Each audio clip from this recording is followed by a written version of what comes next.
What's going on, good people? It's Nguvu from my Run and Gun Firearms Training. Tonight I'm talking about the Vedder Magtuck mag pouch versus the Tier 1 Concealed MSP Pro Series pouch. Alright, so I've had the Vedder pouch for a couple of years. That's the one on the right. And I just got the Tier 1 maybe a couple of months ago. I've used them both on the range live. I've used them both a bunch in dry fire, and I've also used both of them in USPSA competitions just to really get a feel for how I like them, pros and cons, and things of that nature, so I can ultimately make a decision. So the first thing that I'm going to talk about is the clip. Generally, my rule of thumb is if I have a mag pouch or a holster that has a single clip, I want something that's wider. Reason being is with the narrow clip, it allows the holster or mag pouch to move a little more. See, this one doesn't move nearly as much. All right, so for some people, that's a good thing because it will allow the holster or mag pouch to kind of move with your body. Personally, I want that pouch to be exactly where I left it, or my holster to be exactly where I left it. That way my draw or my reload will be as consistent as possible.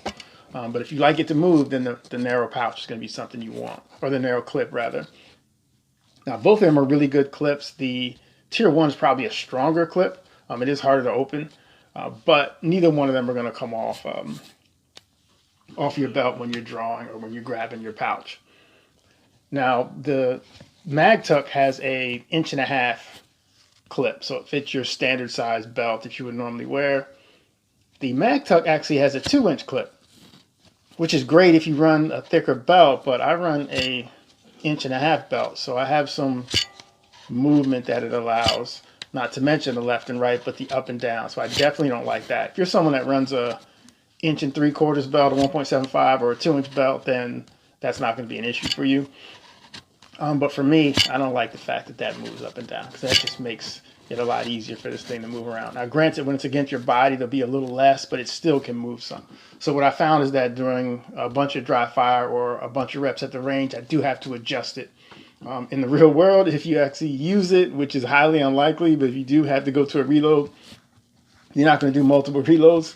That's, I don't know if that's really an issue that you really have to be worried about.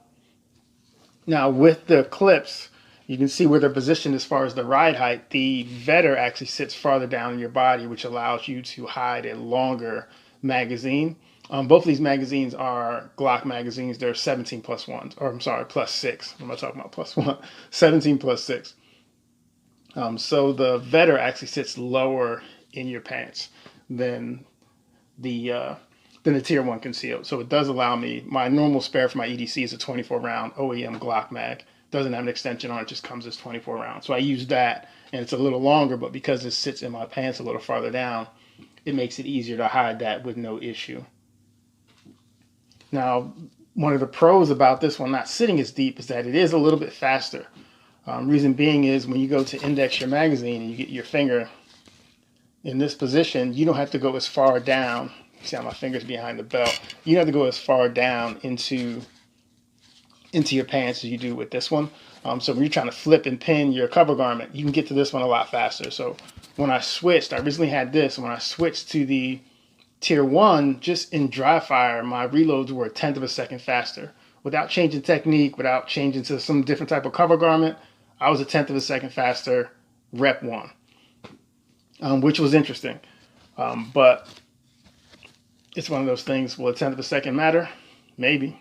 But then again, maybe it won't. So again, I'll allow you to decide whether or not that's something that's important for you. Retention wise, both of them offer really good retention. I'll take these off the belt. They've gone about it 2 different ways. Vedder just kept it simple, and you have your single screw that you can tighten or loosen to add or remove tension against the mag. And Vedder has gone with the screw on one side and some shock cord on the other, so you can adjust. But both of them have really good retention. There's really no issue with your magazine coming out. If you like the click, the Vedder is going to offer that. You can see that little dimple right there. So that's going to index right with the Glock mag, where the mag catch will go in that little knot. So you do get that with the Vedder, and you don't get that with the MSP Pro, if the click is important to you. Comfort wise, For me, it's a draw. Both of them are comfortable. I don't feel like either one of them is annoying, or after a long day, I want to take it off immediately, or even driving or in different positions.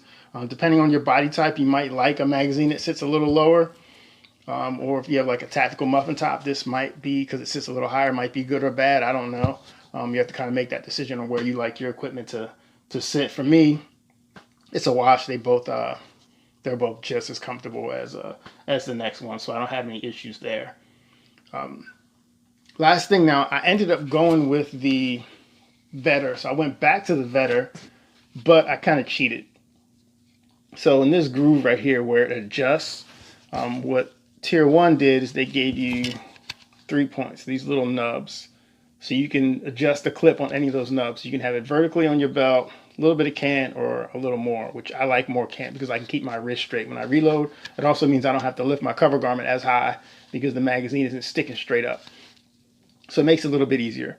But on this one, it didn't cant quite as much as I wanted to. Definitely not as aggressive as the Tier 1. So if the Tier 1 was like that, the Vedder probably came somewhere like that stock.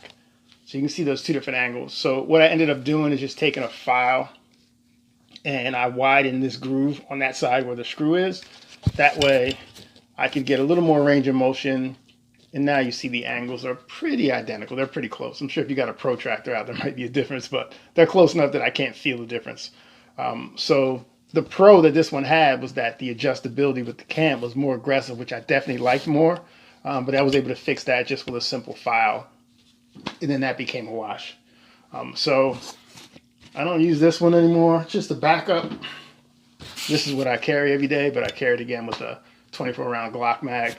But either way, if you have any questions about either of those or why I like it canted or anything like that, go ahead and post below. And I will do my best to answer. Either way, be safe. If you're not already, go ahead and subscribe and or follow depending on where you're watching this. But again, y'all be safe. Let me know if you have any questions.